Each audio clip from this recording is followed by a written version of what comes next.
I used to think having a gifted older brother was something to be proud of. You know, like one of those badges you wear around at school. My brother goes to MIT, or he won the science fair 3 years in a row. Except in my case, it was all anyone ever talked about. My name's Evan. I'm 24 now, but this story starts a few years ago, back when I was 19 and freshly dropped out of college, sitting at the kitchen table with a notebook full of half-baked startup ideas and a family that looked at me like I'd joined a cult. To be fair, I wasn't exactly making a compelling case for myself at the time.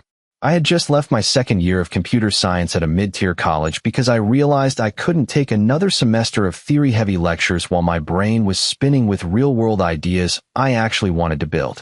It wasn't a dramatic exit.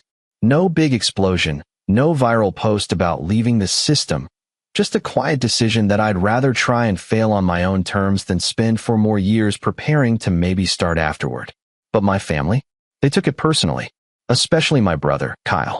Kyle is 3 years older than me, and for as long as I can remember, he's been the golden child. Perfect SATs, full ride to Stanford, summer internships at places like Tesla and Google, and a LinkedIn page that probably gives venture capitalists goosebumps. My parents worshiped the ground he walked on, and I mean that literally. There's still a framed photo of Kyle shaking hands with Elon Musk in our living room. Meanwhile, I think the only framed photo of me is a blurry elementary school soccer picture stuck on the fridge with a cracked magnet. When I told them I was leaving college, Dad just sighed and walked out of the room. Mom said, "Are you having a breakdown?" But Kyle laughed. Actually laughed. He leaned over the kitchen counter, still in his perfectly pressed dress shirt from some networking event he'd just come from, and said, "So what? You're gonna build the next Facebook from Grandma's garage." He didn't even try to hide the smirk. I could feel my ears burning, but I didn't say anything. Not yet. That night, I stayed up sketching out the rough framework of an app I'd been thinking about for weeks. A platform to help independent tutors monetize and scale their services without needing to go through giant companies like Udemy or Coursera. It was a niche idea, but I saw something in it. I had a few friends who tutored on the side and always complained about how much these platforms took in fees. I wanted to build something lean, simple, and peer-to-peer. For the next 3 months, I lived like a ghost in that house. I coded during the day, watched tutorials at night, and only emerged from my room for food and coffee. I was broke, jobless, and rapidly losing the respect of everyone around me. Kyle would pop by every couple of weeks and ask how my tech empire was going with that smug tilt of his head, like he couldn't wait to see me crash and burn. But I kept working. Eventually, I got something usable. Not pretty, but functional. I called it Clarity Link. I even onboarded a couple of real tutors from a Reddit thread, just to test it. They liked it. They actually liked it. One of them messaged me and said it felt more human than anything else they'd used. That one line kept me going for another month. Then one day, Kyle knocked on my door, which was weird. He never came to my room. Usually, he barked from the hallway or texted like I was some distant cousin he barely tolerated. But this time, he came in with a mug of coffee and a sudden interest in what I'd been working on. At first, I didn't think much of it. Maybe he was trying to be supportive for once. He asked questions, good ones, actually, about scalability, payment processing, what market I was targeting, how I planned to deal with regulations around online education. I was surprised. It felt like, for the first time, he saw something in me that wasn't just a screw-up younger brother. We ended up talking for almost 2 hours. Looking back, I should have been more careful. Over the next few weeks, Kyle started showing up more often. At first with casual curiosity, then with feedback, then ideas. He mentioned he was working on a thesis project for one of his graduate classes that kind of aligned with some of what I was doing. He asked if he could look at my pitch deck, not to steal, of course, but just to see how I was structuring it. "I want to give you pointers," he said. I was hesitant, but this was my brother. I mean, we had our differences, sure, but we shared bunk beds for 10 years. We used to team up to sneak cookies at night. I figured, maybe this is what growing up looks like. Maybe he's finally seeing me as an equal. I shared the deck. I even walked him through the slides. Big mistake. A few weeks later, he stopped replying to my texts. At first I assumed he got busy. He was graduating soon, probably swamped with finals and job interviews. But then I saw a post on LinkedIn. Kyle's LinkedIn.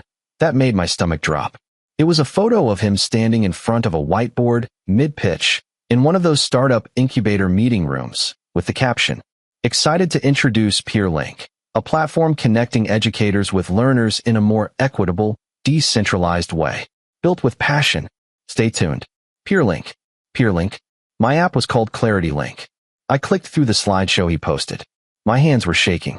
It was my pitch. My exact pitch. Word. For. Word. Even the diagrams. Even the tagline.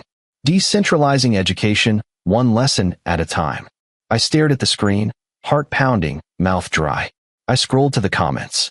Genius idea, Kyle. Brilliant execution. Can't wait to invest. One of the top comments was from a former Stanford professor.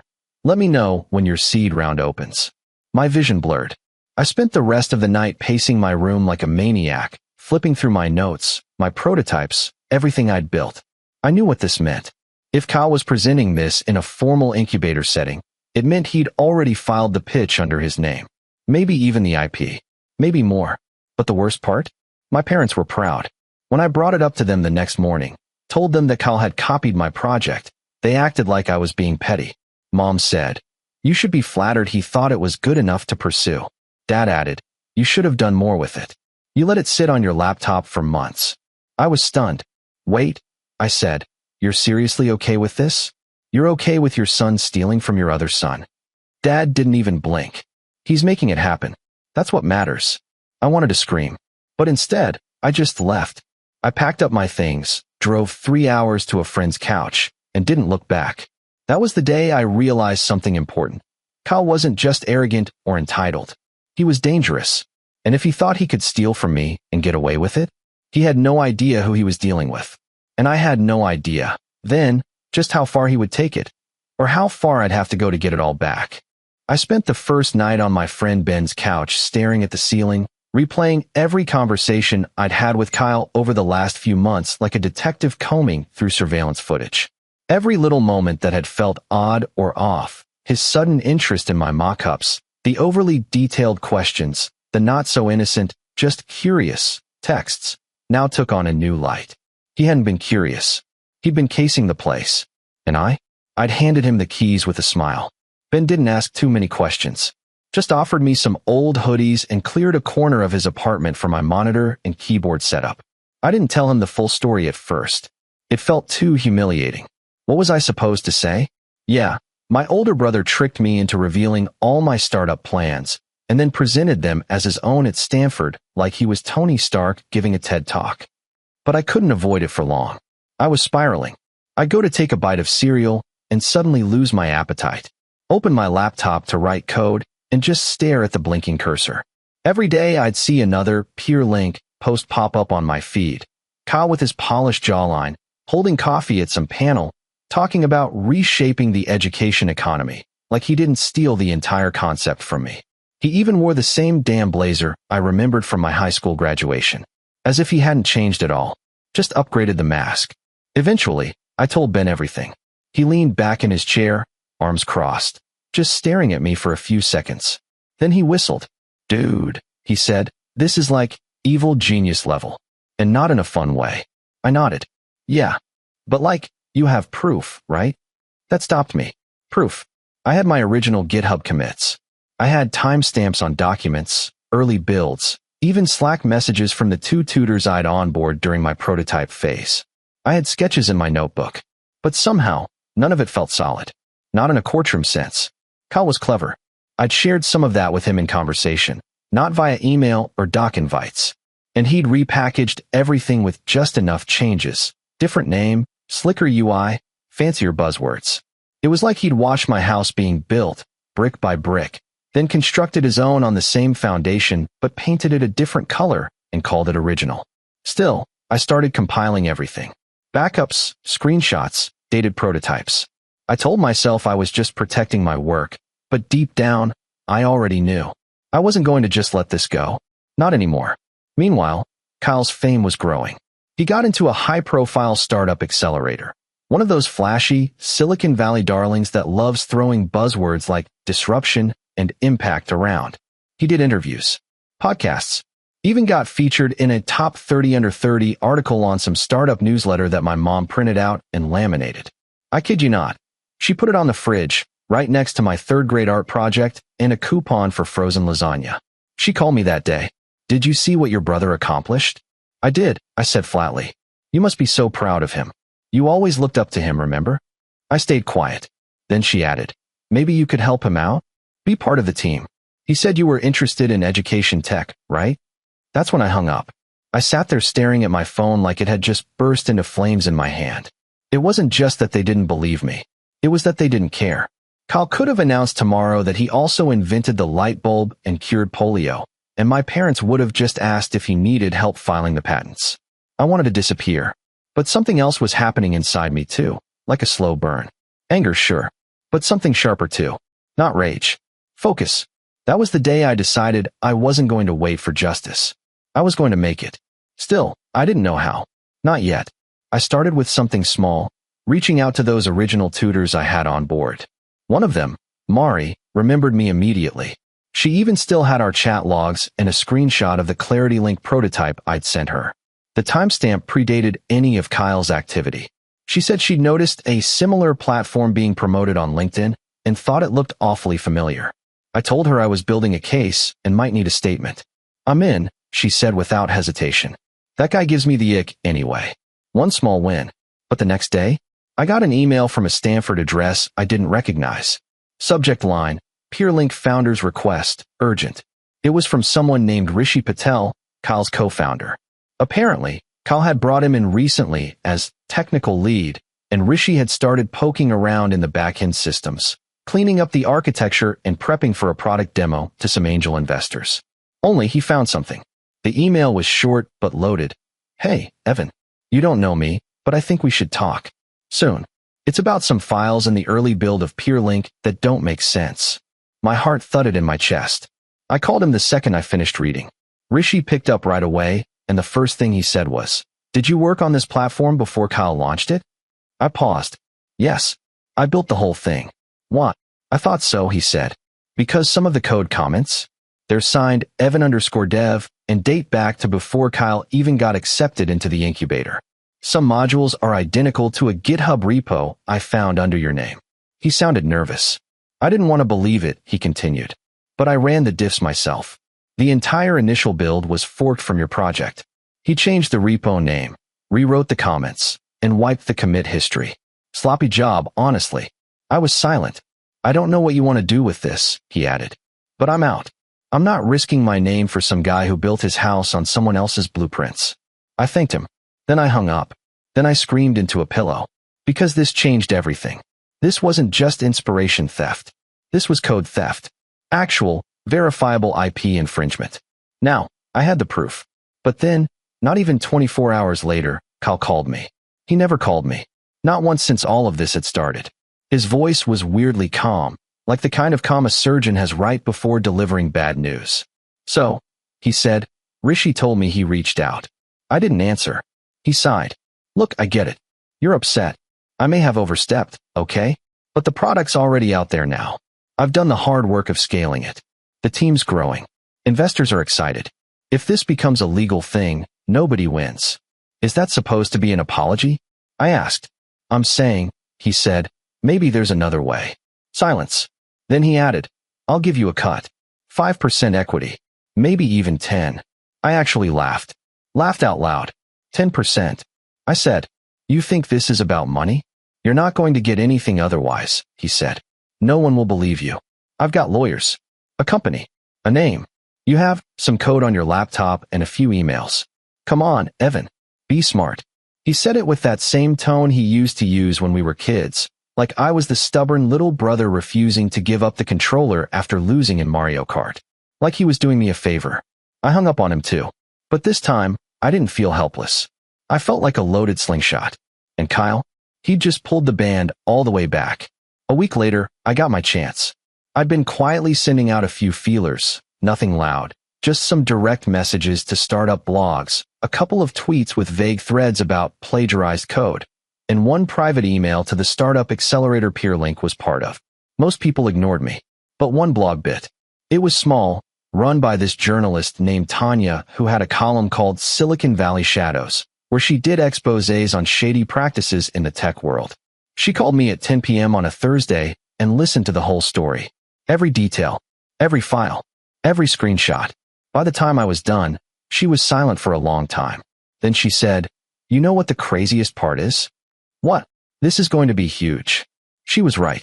But I didn't know then that Kyle still had one more betrayal up his sleeve, something so cold-blooded, it would make everything before it feel like child's play.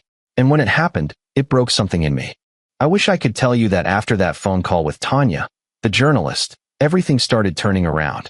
That justice came knocking, Kyle got exposed, and I walked out of the shadows triumphant. But that's not how these stories go. Not in real life. In real life, things get worse before they get better. It started with the article. Tanya published it a week later under the headline, "The Brother Behind the Code: How a Stanford Startup May Have Been Built on Stolen Work." It was long, detailed, and filled with screenshots. She quoted timestamps from my original commits, Mari's testimonial, Rishi's code diffs.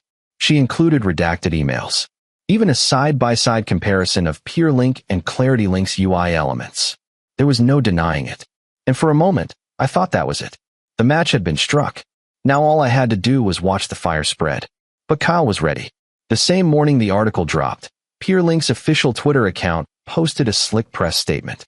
"We are aware of false claims circulating online and take intellectual property accusations seriously. PeerLink is built entirely on original work, and our legal team is handling the matter. We remain committed to empowering educators around the world." False claims. He called my work false claims. I read that statement a dozen times, each word hitting like a slap. And then came the calls. Not from family. No, they stayed suspiciously quiet, but from investors, from people I didn't know, asking for proof, for clarification, for a reasonable explanation. Some were polite. Some weren't. One VC left a voicemail saying, "I should be careful with the allegations I'm making unless I want to get sued into the dirt." I saved that voicemail because it marked the start of the worst month of my life. Suddenly, I was the thief, the jealous dropout, the nobody trying to ride the coattails of a Stanford golden boy. Reddit threads tore me apart. Twitter trolls quoted the article just to mock it. Tanya even reached out to apologize, said some of her editors were getting pressure from high places to pull it. The article stayed up, but it stopped gaining traction. And that's when the silence hit. No one else picked up the story. No legal action came. No support from platforms or forums. The tutors I had on board got scared and stopped replying. Even Rishi ghosted me after a week. I went dark for a while. Stopped coding. Stopped leaving the apartment.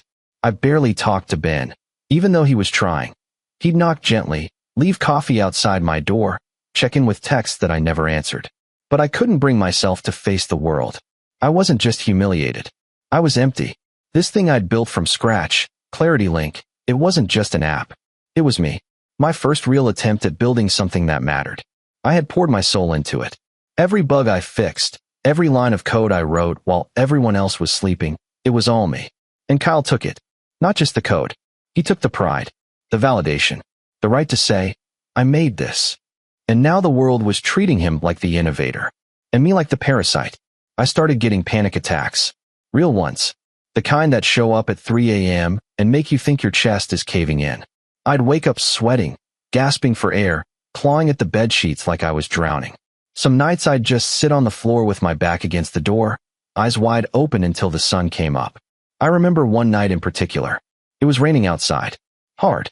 The kind of rain that turns the street into a river and makes you feel like the whole world is crying with you. I sat by the window in Ben's spare hoodie, holding the original notebook, the one where I'd first sketched ClarityLink. The pages were curled and stained with coffee, but the handwriting was still there. My writing. My diagrams. And I remember whispering to myself, "You're not crazy. You made this." That was the first time I didn't cry that week. Eventually, I hit bottom. And strangely, that's when things started to change. Ben sat me down one morning with 2 cups of coffee and a breakfast burrito he barely knew how to cook. He didn't ask if I was okay. He just slid a laptop across the table. "Look," he said, "I know it feels like you lost. But you didn't. You still have the code. You still have the skills. You still have you. So either you sit here and rot, or you rebuild." I didn't say anything. He unwrapped the burrito. "Start over, Evan. Start smarter." The idea sounded insane at first. Why would I build again when Kyle had already poisoned the entire market? Why try to breathe life into something that had already been stolen and twisted? But then I opened my laptop. I clicked on my old folders, my backup files, my diagrams, and I saw something. There was still value here. Not just in the app, but in the idea. Clarity Link wasn't just a prototype. It was a vision. PeerLink was bloated and corporate and too VC polished. My version was lean, community-driven, real. And more than that, it wasn't just tutors anymore. I started thinking bigger. There were thousands of creators out there, artists, coaches, translators, fitness instructors, all trying to monetize one-on-one sessions without giving away a chunk to middlemen. What if Clarity Link became something broader? A platform for anyone to sell personalized expertise directly? I spent the next 6 weeks rebuilding from the ground up. New brand, new name, new structure. I called it Signal Spark. Ben helped me register a domain. A friend from college I hadn't talked to in years helped with the front-end polish. I tapped a guy from Reddit to help with a more secure payment system. Slowly, quietly, we stitched together a product. No ads, no social media posts, no drama. I wasn't trying to fight Kyle anymore. I was trying to outlast him. In the meantime, I also took some advice from a lawyer friend of Ben's. We organized all the IP evidence, filed copyright claims, laid down some early legal groundwork, not to sue immediately, but to be ready. Every time I thought about Kyle's smirk, I imagined what it would feel like to wipe it off his face in front of people who used to worship him. But that day would come later. Right now, I was still rebuilding. And rebuilding meant starting small. I launched Signal Spark in beta mode, just 10 users. All people I knew or had been referred to by friends. I wanted feedback, bug reports, real usage data.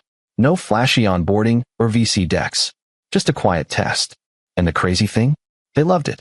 One guy, a guitar coach from Toronto, said it helped him double his weekly bookings. Another, a language tutor in Berlin, messaged me saying, "This feels like the future." Little by little, Signal Spark started growing. I didn't need a launch party. I didn't need hype. I just needed users who actually cared. And I had them. One night, around 2 a.m., I looked at the live dashboard and saw a notification, 100 session completed. I just sat there and stared at the number.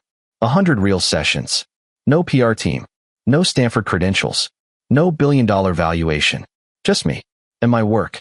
And then, right as things were stabilizing, the call came. It was from my dad. That alone was rare. I answered cautiously. "Hey." His voice was tight. Not angry. Not excited. Just tense. "You need to come home," he said. "Now." "Why?" "It's Kyle," he said. "Something's happened." There was a pause. Then he added, "And I think you're going to want to see it for yourself." I hung up. And I stood there, phone still in hand, heart racing. Because something told me. This was the moment everything would change. The drive home felt surreal. It had been almost 5 months since I left. 5 months of silence, bitterness, and distance carved by betrayal. I wasn't even sure why I agreed to go back. Maybe I wanted to see for myself if something had really changed. Or maybe a part of me still wanted to be seen, not by Kyle, but by the parents who had written me off like some failed lottery ticket. It was a 3-hour trip down winding highways and through empty suburbs that hadn't changed a bit. Same potholes, same gas station with the broken ice machine, same sleepy neighborhoods where the only difference between Tuesday and Sunday was how long the mail took to arrive. But I wasn't the same. When I finally pulled up to the house, I didn't feel like a son coming home. I felt like a man walking into a boardroom he was about to quietly dismantle. My dad opened the door before I knocked. He looked older, more tired than I remembered, a line of worry between his brows that hadn't been there before. He didn't say much, just nodded toward the living room. I stepped inside and was immediately hit with the smell of the same old lemon cleaner Mom always used, like the house had frozen in time. Except the silence was different. It wasn't the quiet of a lazy Sunday afternoon. It was the silence of tension, of secrets. I walked in and saw Kyle sitting on the couch, shoulders slumped, hair disheveled. He didn't even look up at me. That alone was jarring. Kyle never looked anything less than meticulously put together. This was a guy who'd once ironed his hoodie before a family dinner. But now, he looked like he hadn't slept in days. Mom stood nearby, arms folded, eyes darting between us like she was waiting for a bomb to go off. No one spoke at first. Then Kyle muttered, "They pulled out." I blinked. "Who?" "The investors," he said. "All of them." PeerLink's seed round collapsed. The accelerator dropped us. Our legal counsel backed out. It's all gone. I just stood there. It took everything in me not to smile. Dad cleared his throat.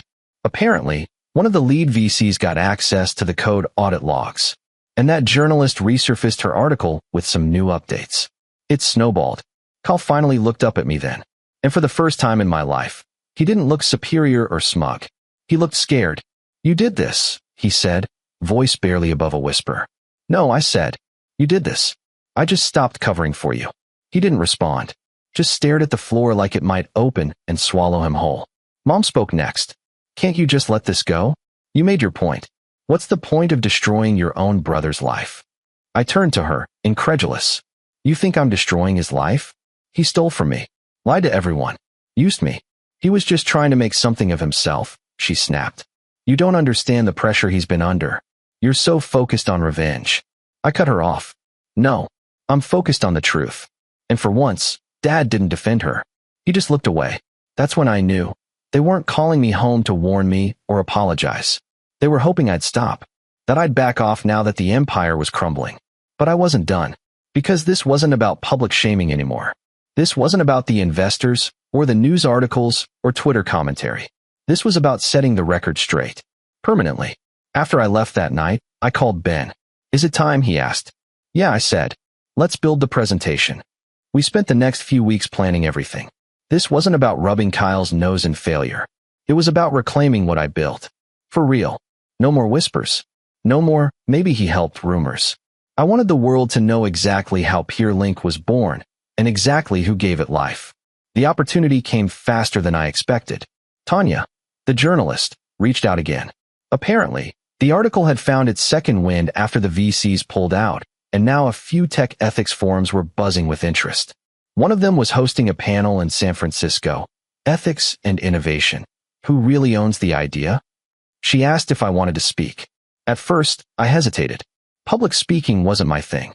My palms got sweaty reading off index cards in high school. But this wasn't about giving a TED Talk. This was about planting a flag. "I'm in," I told her. Ben and I spent hours rehearsing. We didn't just want to tell a sad story about a brother stealing from his sibling. We wanted to show it. The receipts. The emails. The side-by-side comparisons. The Slack logs. Rishi even sent a written statement verifying everything he'd seen. We weren't just presenting a sob story. We were presenting evidence. The panel was scheduled for a Thursday afternoon. Tech writers, startup founders, a few venture firms, even students from Stanford and Berkeley.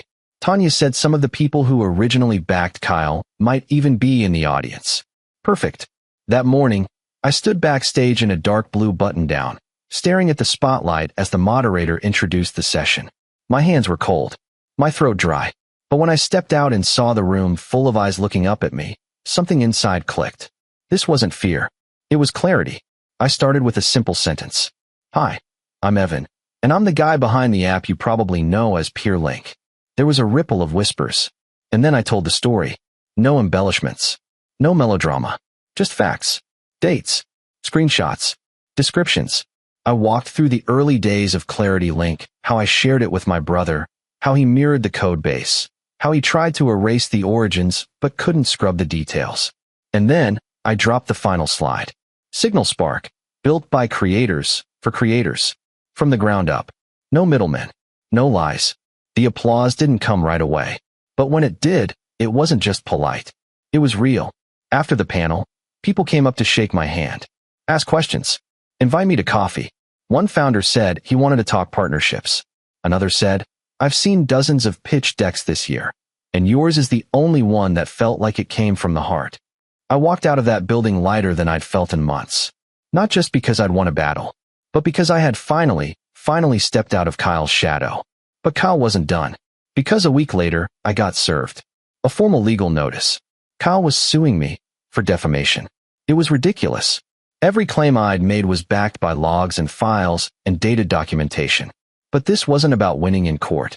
It was about intimidation. He was hoping to drown me in legal fees, force me to settle, shut me up. But what Kyle didn't know was that while he'd been busy pretending to be a founder, I'd quietly become one. Signal Spark had just secured its first round of funding, Real funding, from ethical backers who believed in transparency, not corporate spin. We weren't flush with cash, but we had enough to fight back. And I was ready. I wasn't the same kid he'd mocked in the kitchen for dropping out. I wasn't the ghost coding in silence while he gave interviews. I was building. I had traction. I had proof. And soon, I'd have something even better. The upper hand. Because Kyle had made a fatal mistake. He brought the fight to me, in public. And now, I was going to dismantle his last shred of credibility. In front of the one audience he could never afford to lose. I didn't flinch when the legal notice arrived. If anything, I smiled. Because Kyle had finally played his last card, and it was weak. A defamation suit against me, a man with logs, source code, contracts, backups, witnesses, and receipts, was like throwing a wet match onto a bonfire and expecting it to snuff the flames. Still, I didn't act impulsively. We let it sit. My lawyer, Nina, a quiet, unshakable beast of a woman with the precision of a scalpel, reviewed the filing. She blinked once after reading the claims and said, "He just handed us the microphone. You ready to talk?" "More than ever," I said. Step 1 was simple. File a countersuit. Copyright infringement. IP theft. Fraudulent misrepresentation. We attached everything. The original ClarityLink files. Metadata from my GitHub repo. Chat logs. Rishi's audit. Mari's testimonials. Tanya's updated article, now with over 100,000 shares. The conference footage. Ben's notarized statement from the early prototype phase. And then we did what Kyle would never expect. We took it public. Tanya ran the update first. Startup sibling scandal escalates. Original founder files copyright suit after defamation attempt. Her headline wasn't subtle. She didn't need to be. Every tech outlet followed within hours. And the story exploded. Again. But this time, no one came to Kyle's defense. Not the VCs. Not the accelerators. Not even our parents. Because this time, I brought everything. On my own blog, I posted a full timeline, not just of the code base and the plagiarism, but of the personal betrayal. I wasn't trying to play the victim. I was telling the truth. And I ended the post with a link to Signal Spark's public beta. That link got 20,000 signups in 3 days. Ben and I spent every hour after that fighting to keep up with the traffic. New tutors. New creators. We had podcasters offering coaching, therapists opening safe space sessions, even musicians selling one-on-one lessons. The floodgates were open, and Signal Spark didn't just stay afloat. It thrived. Meanwhile, Kyle? He was drowning. It turned out his original PeerLink code was riddled with bugs, half-patch modules he barely understood, and plagiarized logic he couldn't explain. With his co-founder gone, his dev team dissolved, and legal fees piling up, he did what Kyle always did when things got hard. He vanished. By the time we got to court, he had already lost the public battle. Now he was about to lose the legal one. I sat in the courtroom across from him, the same room where they called roll and read out cases in that stiff, echoing voice. Kyle wouldn't even look at me. He looked hollow. No fancy blazer. No confident smirk. Just a deflated shell and a cheap suit his lawyer probably picked out for him. The judge was methodical, quiet, focused, and mercilessly efficient. The evidence was stacked too high to ignore. Our claim was airtight. Kyle's countersuit crumbled under 5 minutes of cross-examination. He admitted, under oath, that he had accessed my prototype and took inspiration from it. Inspiration, he said. The judge interrupted. Are you aware that copying code, UI structure, and user flow verbatim, even from a sibling, constitutes theft? Kyle nodded. His lawyer didn't even try to object. Judgment was ruled in my favor. Kyle was ordered to pay damages. The court mandated him to issue a public retraction, take down PeerLink entirely, and cease development of any related educational tech based on the ClarityLink source for a minimum of 5 years. But none of that was the real victory. The real victory came a week later. My parents called. I didn't answer the first time, or the second. On the third, I picked up. My mom's voice was thin, uncertain. Evan, we read the article. Everything. We didn't know how bad it was. We didn't understand. No, I said. You didn't want to understand. There was silence. Then a small, broken sentence. We're proud of you. It didn't feel warm. It felt late. I didn't build Signal Spark to make you proud, I said. I built it because I had something real to offer. You just couldn't see it until strangers told you it mattered. Another silence. Then, we miss you. I ended the call without responding. Because some things, once broken, don't go back the same way. Signal Spark kept growing. Within a year, we had over 50,000 active users. A new office. A real team. We stayed independent. No VC interference, no corporate corruption. Just creators supporting creators. And every time someone asked how it started, I told the truth.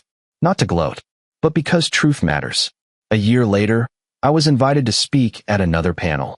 Resilience in Tech. Building after betrayal. I stood on the same kind of stage Kyle once dreamed of, in front of a sold-out room. I looked out at all those young founders, some scared, some skeptical, all hungry, and told them the story. All of it. I ended with the same line I told myself that night on Ben's couch, back when I felt like nothing. You're not crazy. You made this. Afterward, a kid maybe 19, just like I was, came up to me, hands shaking, eyes wide. My brother's trying to take credit for something I built, he said. No one believes me. I handed him my card. Now someone does. Last I heard, Kyle moved across the country, took some forgettable job in middle management, deleted most of his social media. He never tried to rebuild, never apologized, and I never needed him to, because I didn't rebuild to get revenge. I rebuilt to remember who I was before they made me forget. And when I look back now, at the theft, the silence, the laughter, the courtroom, the applause, I don't feel bitter. I feel clear. Because when you build something with your own hands, no one can take that away from you. Not forever. Not even family. And when the truth finally shows up to the table, it doesn't shout. It just sits down, and everyone else goes quiet.